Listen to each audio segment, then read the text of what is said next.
Olá, povo de Deus, sexta-feira santa, dia 2 de abril de 2021. Nossa reflexão de hoje é a partir de Isaías 52, 13 a 53, 12, Hebreus 4, 14 a 16, 5, 7 a 9 e João 18, de 1 até o 19, 42. Estamos hoje diante do quarto canto do servo de Javé. É bom que a gente leia a primeira leitura tendo em conta a situação do povo de Israel no cativeiro da Babilônia, com todo o sofrimento e humilhação que estava passando. O que dá força ao servo para que resista com sobriedade e cabeça erguida, aparece no primeiro versículo como oráculo de Deus. Eilo, o meu servo será bem-sucedido, sua ascensão será ao mais alto grau. Porém, o servo passará pela situação mais humilhante que um ser humano pode conhecer, desprezado por todos, pois quem passava por ele até tampava o rosto. Era essa a situação do povo na Babilônia, um povo desfigurado, oprimido, sem brilho algum. No primeiro momento, a reflexão de Israel é que essa situação era pura iniciativa de Deus que o havia desprezado.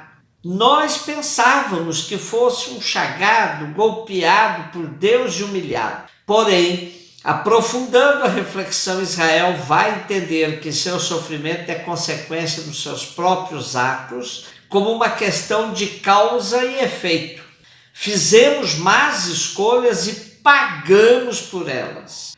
Porém, esse caminho de sofrimento será coroado com luz. Assim, esse povo sofrido, esmagado pelas estruturas injustas, será vencedor, pois esse é o projeto de Javé que não falha. O justo sofre por todos, mas será resgatado pela misericórdia do Pai.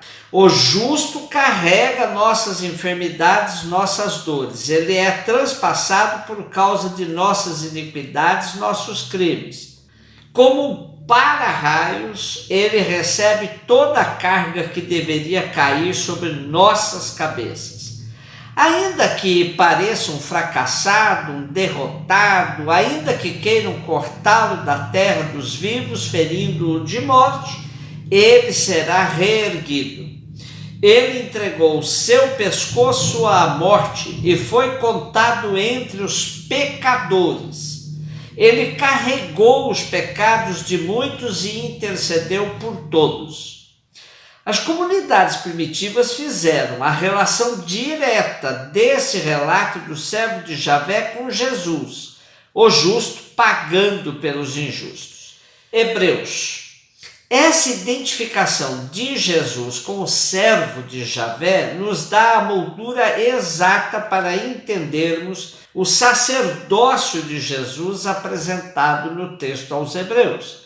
Quando lemos, temos um sumo sacerdote capaz de se compader de nossas fraquezas, pois ele mesmo foi provado em tudo como nós, com exceção do pecado, conseguimos articular as duas visões sobre Jesus. Ele é o servo de Javé e, ao mesmo tempo, o eminente sumo sacerdote, pois ambos experimentaram na própria vida todas as humilhações da humanidade, todas as limitações. Assim como o servo de Javé recorria a Deus nos seus sofrimentos, o eminente sumo sacerdote, nos dias de sua vida terrestre, também dirigiu preces e súplicas com forte clamor e lágrimas àquele que era capaz de salvá-lo da morte. Aqui entendemos melhor o sacerdócio de Cristo, que nada tem a ver com o sacerdócio do Primeiro Testamento. O sacerdócio de Cristo não sacrifica animais, mas entrega a própria vida para a nossa salvação. A obediência de Cristo que fala o nosso texto de hoje deve ser entendido como obediência desobediente. Pois obedecer a Deus pode muito bem significar não obedecer nada daquilo que somos forçados no dia a dia.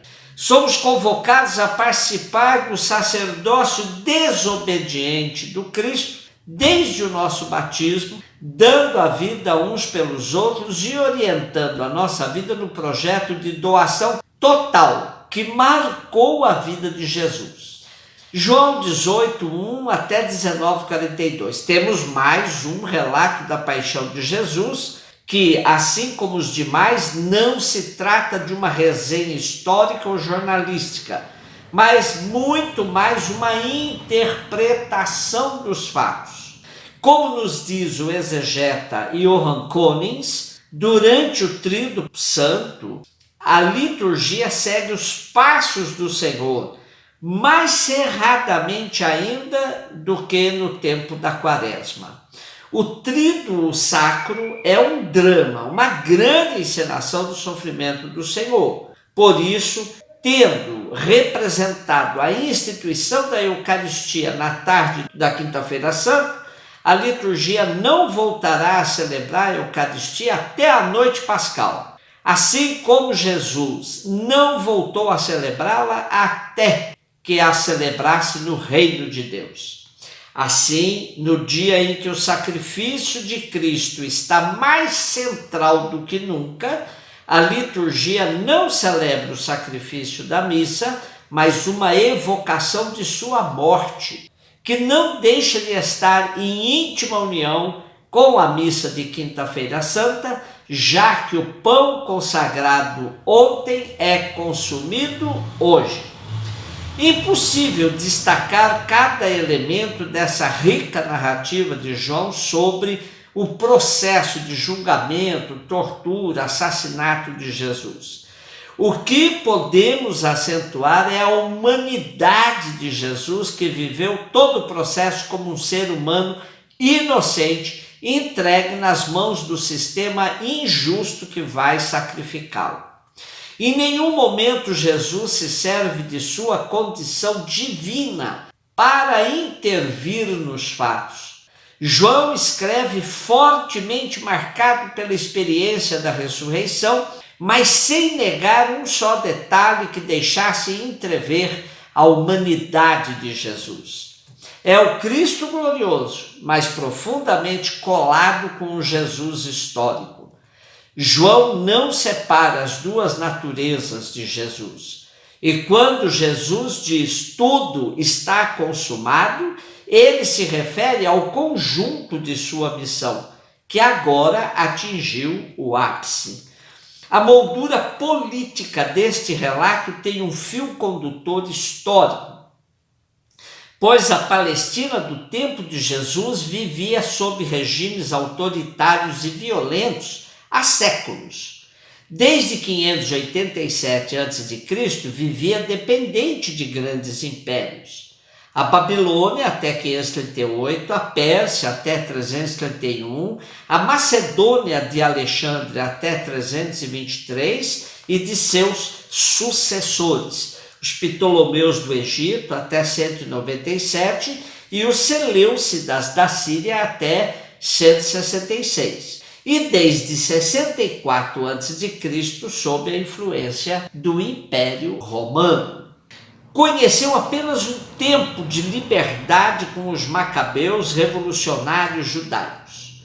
Jesus sofreu a pena de morte nesse contexto de dominação romana, mas João faz questão de acentuar a participação das lideranças judaicas no assassinato de Jesus.